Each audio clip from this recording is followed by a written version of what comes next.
안녕하세요. 부서여중 1학년, 2학년 학생 여러분. 오늘은 선생님과 함께 기술가정 과목에서 기술과 발명, 표준의 세계에 대해서 배워보도록 하겠습니다. 우선 기술가정 1권 교과서 136페이지를 한번 펴봅시다. 136페이지에 보면 1. 기술의 발달과 사회 변화라고 되어 있죠. 그리고 한 장을 넘겨서 138페이지로 가면 1-1 생활 속의 기술이라고 되어 있을 겁니다. 오늘은 선생님과 함께 생활 속의 기술에 대해서 배워보도록 할게요. 그럼 우선 수업에 들어가기에 앞서서 여러분들이 지금부터 30년 후 우리 사회의 모습은 어떻게 변화할지 한번 상상을 해보고 시작하도록 하겠습니다.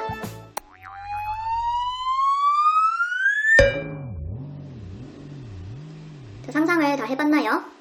그러면 여러분들이 상상한 것과 미래 사회는 어떻게 발전을 해 나갈지 오늘 선생님과 함께 알아보도록 하겠습니다. 수업의 학습 목표를 한번 다 같이 크게 따라 읽어볼 건데요. 선생님이 읽으면 여러분들도 한번 따라서 크게 읽어봅시다. 첫 번째, 기술의 개념과 특성을 이해하고 기술의 영역을 설명할 수 있다. 두 번째, 기술의 발달에 따른 사회, 가정, 직업의 변화를 이해하고 미래 사회의 기술 변화를 예측할 수 있다. 세 번째, 기술과 사회의 변화에 따른 위험 요소를 파악하여 안전사고를 예방하고 위험에 대처할 수 있다. 모두 잘 따라 읽었나요? 이 세 가지 학습 목표 중에 오늘은 기술의 개념과 특성을 이해해보고 기술의 영역에 대해서 알아보도록 할 겁니다. 그리고 기술의 발달에 따른 사회, 가정, 직업의 변화를 알아보고 미래 사회의 기술 변화는 어떻게 일어날지 예측해보는 것까지 오늘 한번 해볼 거예요. 그러면 우리가 먼저 기술이 뭔지를 알아야겠죠. 인간은 오래전부터 주변 자원을 이용해서 필요한 물건을 제품으로 만들어서 사용하고 또 여러가지 재료를 이용해서 안락하고 편리한 생활 공간을 만들고 또 원하는 목적지까지 빠르게 이동할 수 있도록 교통수단을 만들어서 사용을 했습니다. 또한 언제 어디서나 정보를 주고받을 수 있는 정보통신기기도 만들어서 사용을 했고 그리고 병을 치료하거나 예방하는 의약품과 식료품을 만들어서 우리가 사용을 했습니다.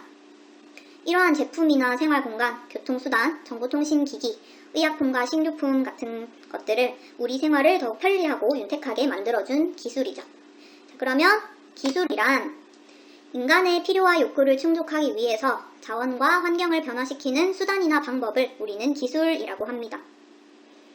그래서 기술은 우리 생활을 좀 더 편리하고 윤택하게 만들기 위해서 인간이 창의적으로 노력을 하고 혁신적으로 활동을 한 모든 것을 우리가 기술이라고 할 수가 있겠죠.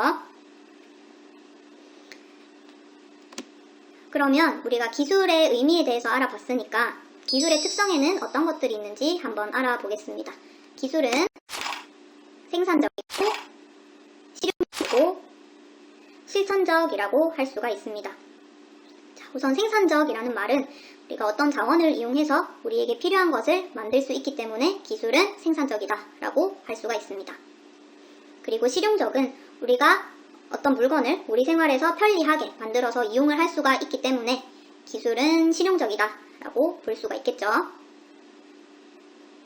마지막으로 실천적이라는 것은 우리가 이런 것이 필요하다, 이런 것을 만들어야겠다 라고 생각한 것을 만들어서 이용할 수 있도록 하기 때문에 기술은 실천적이다 라고 할 수가 있습니다. 그래서 기술은 생산적이고 실용적이고 실천적인 특성을 가지고 있다 라고 할 수가 있고 기술의 특성에 대해서는 다시 한번 잘 살펴보도록 하세요.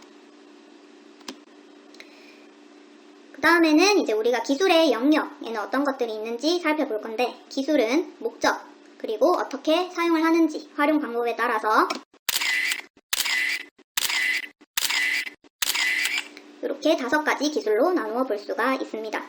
먼저 제조 기술은 말 그대로 어떤 것을 만든다, 재료를 가공해서 제품을 만드는 기술을 우리가 제조 기술이라고 해요. 그리고 건설 기술은 우리가 생활에 필요한 구조물, 집이라든지 다리, 터널, 빌딩 이런 것들을 짓는 기술을 건설 기술이라고 합니다.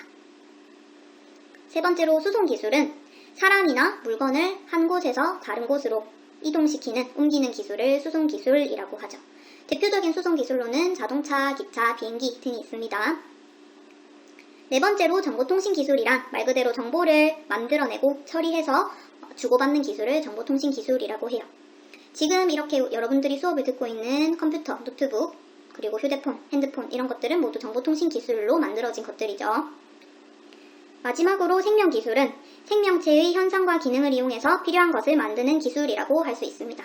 간단하게 말하면 우리가 아픈 몸을 치료하거나 아니면 미리 예방을 하기 위해서 사용하는 의약품, 여러분들이 먹는 음식, 이런 모든 것들이 생명기술에 포함이 된다고 할 수가 있습니다. 그러면 방금까지 우리가 기술의 의미, 그리고 기술의 특성, 기술의 영역, 이렇게 세 가지를 알아보았는데요.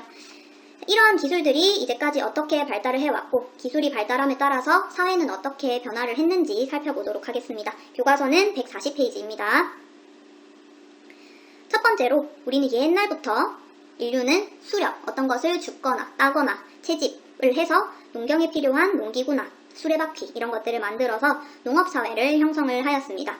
그래서 첫 번째는 농업사회, 농업기술의 발달과 도구를 이용해서 수확량이 증가를 했고 이때부터는 정착생활, 어느 한 곳에 자리를 잡고 사는 정착생활이 시작이 되었습니다. 자, 이후에는 이제 증기기관과 각종 기계를 발명을 해서 이런 것들을 활용한 산업사회가 출현을 하게 되었죠. 이전에 농업사회에서는 직접 손으로 수작업을 했기 때문에 필요한 물품을 직접 만들어 썼지만 소량 생산을 할 수밖에 없었어요. 하지만 산업사회로 넘어오면서 증기기관과 각종 기계가 발달을 했기 때문에 대량 생산이 가능해졌습니다. 자, 그러면 오늘날은 무슨 사회일까요? 그렇죠. 정보사회죠. 말 그대로 컴퓨터나 정보통신 기술이 발달을 했기 때문에 요즘은 정보와 지식이 매우 중요한 정보사회가 되었습니다. 우리가 사용하는 스마트폰은 시간이나 장소의 제약을 받지 않고 다른 사람한테 정보를 주거나 또는 지금 하는 것처럼 사이버 학습을 하기도 하죠. 그리고 쇼핑 같은 것도 예전에는 직접 나가서 물건을 사야 했지만 요즘은 집에 앉아서 인터넷으로도 충분히 물건을 구입할 수가 있습니다. 자, 이렇게 농업사회, 산업사회, 그리고 정보사회를 거쳐가면서 우리 사회가 점점 기술의 발달에 따라서 사회가 변화를 하고 있는데요. 자, 이렇게 정보사회로 발전을 하면서 장점도 있지만 여러 가지 단점도 생겨났습니다. 기술을 이용하거나 개발하는 과정에서 책임을 다하지 못해서 환경오염 문제가 발생을 하기도 하고 인간 소외나 생명을 경시, 즉 생명을 가볍게 여기는 풍조 또는 요즘 SNS 등을 통해서 사생활 침해 문제가 발생을 하고 있습니다. 그래서 우리가 기술을 개발할 때는 이 기술을 올바르게 사용을 하고 또 책임 있는 태도로 국가, 개인과 사회 그리고 국가의 발전에 도움을 줄 수 있도록 노력을 해야 됩니다. 자, 그래서 미래 기술을 활용을 하면서 이제 예전보다는 직업이 훨씬 다양해지고 새로운 직업이 많이 나타나게 되었죠. 그래서 화면에 보이는 것처럼 지능형 로봇이라든지 드론, 휴머노이드 로봇, 스마트 공장, 자율주행 자동차처럼 미래 생활, 이 중에 몇 가지는 현재에도 많이 사용을 하고 있는 기술입니다. 그래서 이러한 기술을 활용해서 이제 앞으로는 더 다양한 직업이 생겨나게 될 거예요. 그러면 이제 여러분들이 좀 전까지 선생님과 기술의 의미와 특성, 영역에 대해서 알아봤고 그리고 기술의 발달에 따른 사회 변화도 알아봤습니다. 영상 아래에 제시된 링크를 참고를 해서 앞으로 생겨날 직업 혹은 자신이 가지고 싶은 미래의 직업을 한 가지를 선택을 해서 이 직업에 대해서 설명을 하고 왜 그 직업을 선택을 했는지 이유를 자세히 적어주세요. 이게 오늘의 과제입니다. 다음 시간에는 우리가 기술과 안전에 대해서 알아볼 거예요. 교과서는 144페이지입니다. 한번 찬찬히 읽어보고 오세요. 수고했습니다. 안녕.